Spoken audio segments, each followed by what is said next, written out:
Bueno, es un gran placer para mí estar contigo y muchísimas gracias por invitarme a esta entrevista. No, por favor, gracias nuevamente. Entonces, Ciro, imagínate que estás en Lima, en Perú, en tu país, tomando un café con un amigo, ¿no? Y él te pregunta, ¿qué es esto del acuerdo sobre pandemias de la OMS? ¿Cómo se lo explicarías fácilmente para que entienda lo que es?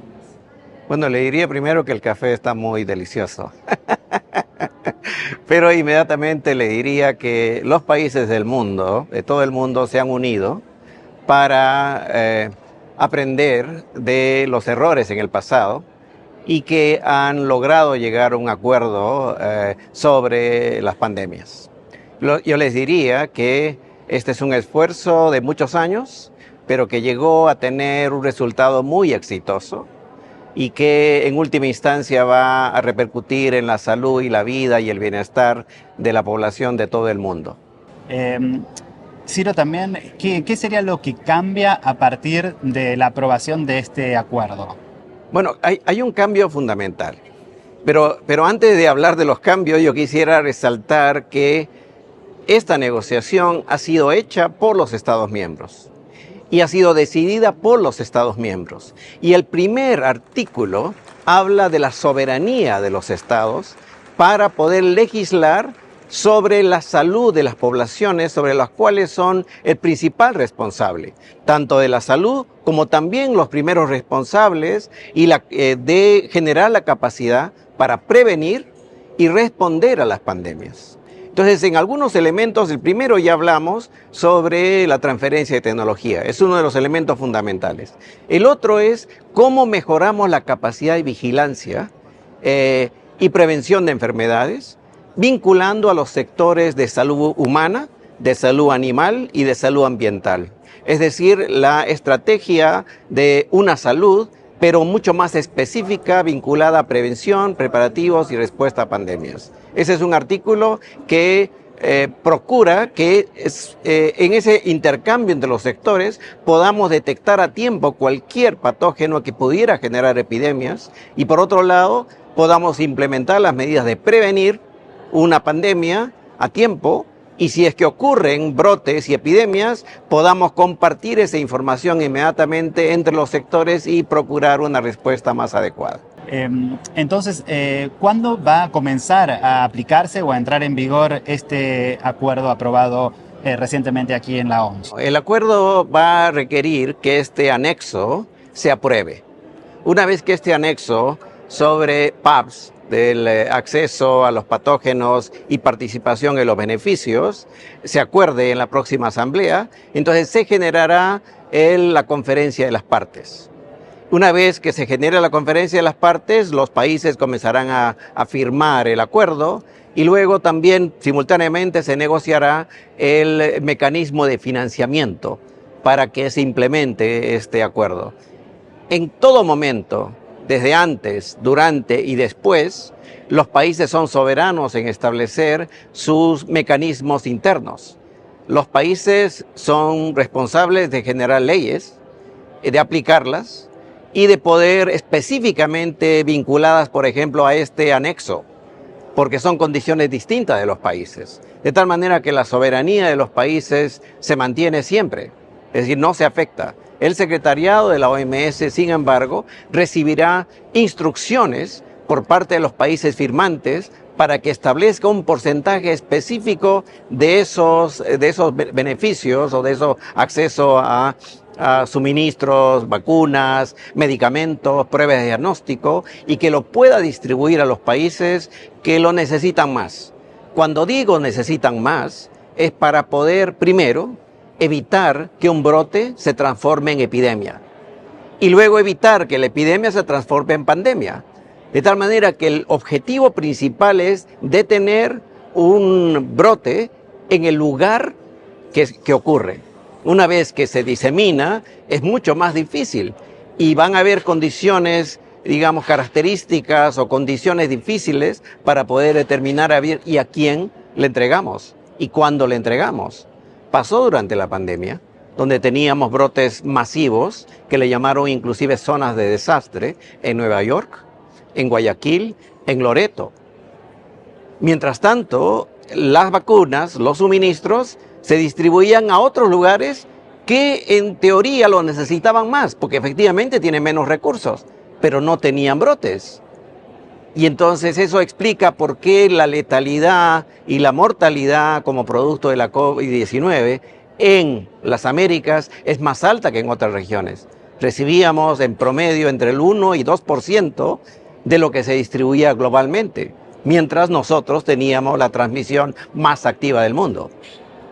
Ciro, en las redes sociales hay muchos rumores y desinformación también sobre el acuerdo sobre pandemias. Una de esas tiene que ver con la soberanía de los países, si tiene alguna injerencia este acuerdo sobre la soberanía, y también que la OMS podría imponer, se dice, vacunaciones masivas o confinamientos. ¿Qué hay de cierto o qué podés decirnos sobre esto y sobre la soberanía de los países a partir de este nuevo acuerdo? Muy bien. Como dije al principio, este acuerdo ha sido negociado y acordado por los países. Y le dan instrucciones y piden al director general de la OMS que implemente ciertas acciones. ¿Okay? Así que la soberanía de los países nunca estuvo ni estará en juego. Cada país va a decidir cómo realiza la legislación, cómo genera la legislación y la aplica en el país, y cómo el país también autoriza, digamos, a sus negociadores o sus responsables que firmen el acuerdo pandémico. En ningún momento se afecta la soberanía de los países. Bueno, en realidad, desde la creación de la OMS o de la OPS, son los Estados miembros los que deciden siempre qué va a pasar. Lo que la OMS hace es recomendar acciones para poder prevenir la transmisión. Pero quisiera hacer una aclaración en este momento muy importante. La OMS nunca recomendó que todas las personas se quedaran en casa. La OMS no recomendó que hubieran restricciones masivas o cierres de aeropuertos. Es decir, esos son mitos. El tema es que las autoridades nacionales tienen que tomar las medidas de acuerdo a su propio país.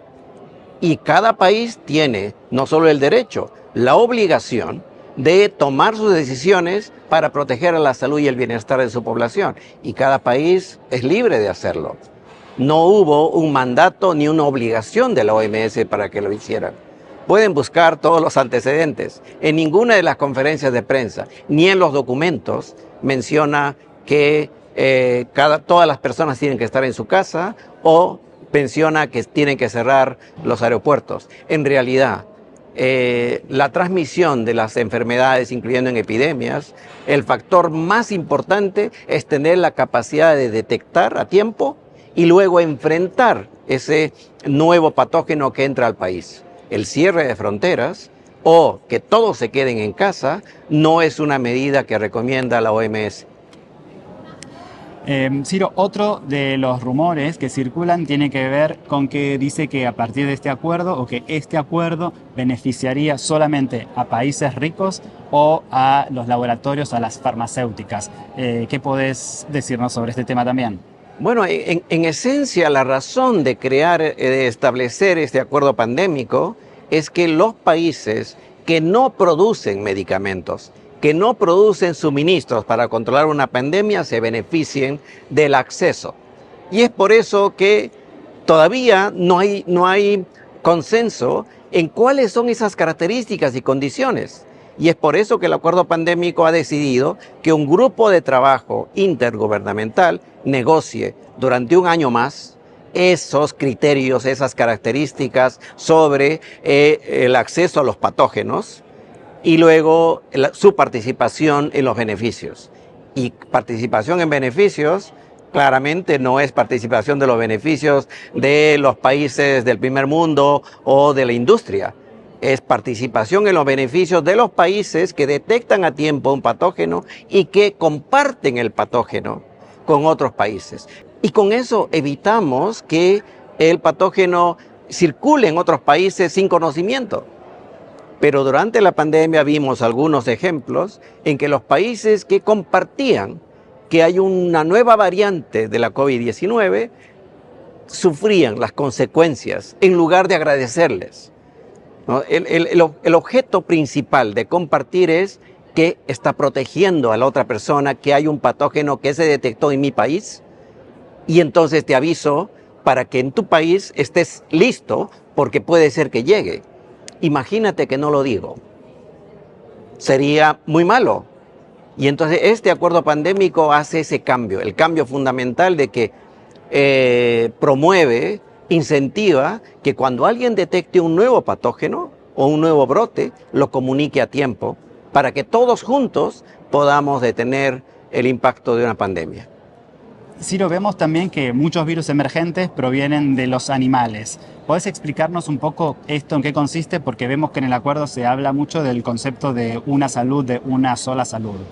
El concepto de una salud, en esencia, es poder compartir información de las amenazas sobre nuevos patógenos o de patógenos existentes que están afectando a los humanos, aquellos que afectan a los animales y otros que están en el ambiente. Cualquiera de ellos podría eventualmente adaptarse al ser humano y afectar a los humanos. También un patógeno que está circulando entre los humanos podría afectar a los animales o podría afectar al medio ambiente. De tal manera que el concepto de una salud es que debemos trabajar todos alrededor de una salud humana, una salud animal y una salud ambiental, porque todos somos parte de la tierra donde vivimos.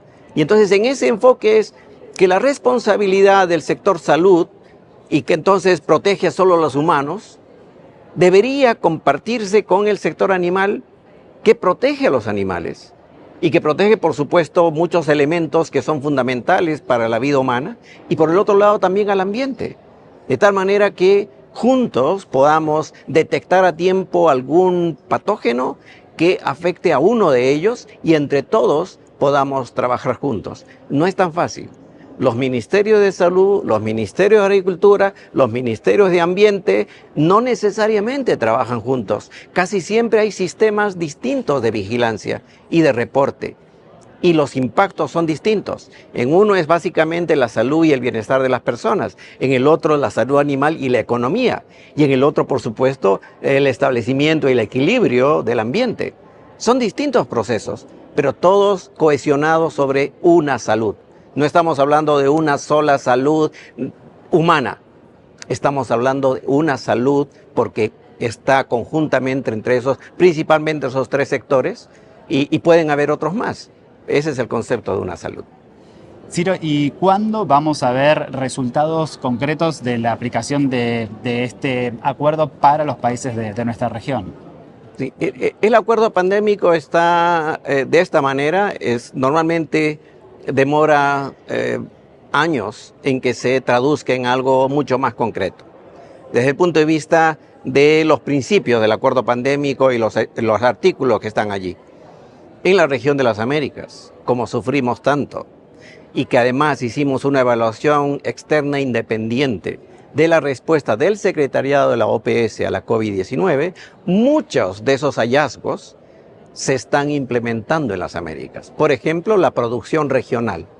Por ejemplo, la vigilancia genómica regional, que se ha expandido significativamente. Por ejemplo, el promover el intercambio de información y alianzas entre el sector salud, sector animal y el sector ambiental.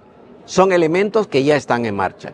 Además, las Américas está expandiendo su producción y tecnología a niveles que antes no teníamos. Porque no podemos, la verdad, no podemos esperar hasta que el acuerdo pandémico se apruebe definitivamente con este anexo del próximo año y luego que se empiece a implementar para poder corregir los errores.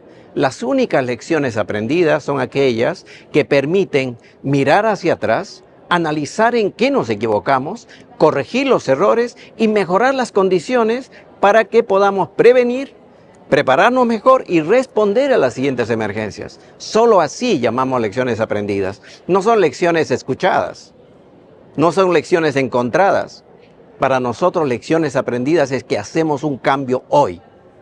Y claro, el acuerdo pandémico en el futuro va a facilitar esos procesos, pero como la historia ha demostrado, en muchos campos. En la región de las Américas hay una madurez mucho mayor porque hay una historia muy antigua de colaboración entre los países y entonces en ese contexto la salud humana y el bienestar de la población, temas económicos, sociales, son mucho más cohesionados y entonces vamos adelantando juntos. Bueno, y ya para terminar, Ciro, un mensaje final, ¿cuál sería para vos el mensaje que querés que nuestra audiencia, los que nos están escuchando, los que nos están viendo, se lleven a partir de este nuevo acuerdo sobre pandemias? Yo diría que un punto fundamental es que cuando colocamos al centro la vida, la salud y el bienestar de las personas, podemos vencer todo. Se vencieron en este caso diferencias políticas, diferencias económicas, diferencias de concepto, diferencias de ideologías. Y todos nos pusimos en conjunto, los países se pusieron en conjunto, incluyendo por supuesto el secretariado, la facilitación del secretariado de la OPS en este proceso, porque al final lo que queremos es el objetivo principal de por qué creamos la organización, de poder evitar epidemias, pero al mismo tiempo promover que el bienestar y la salud de la persona esté al centro. Cuando eso está al centro, nada nos puede detener.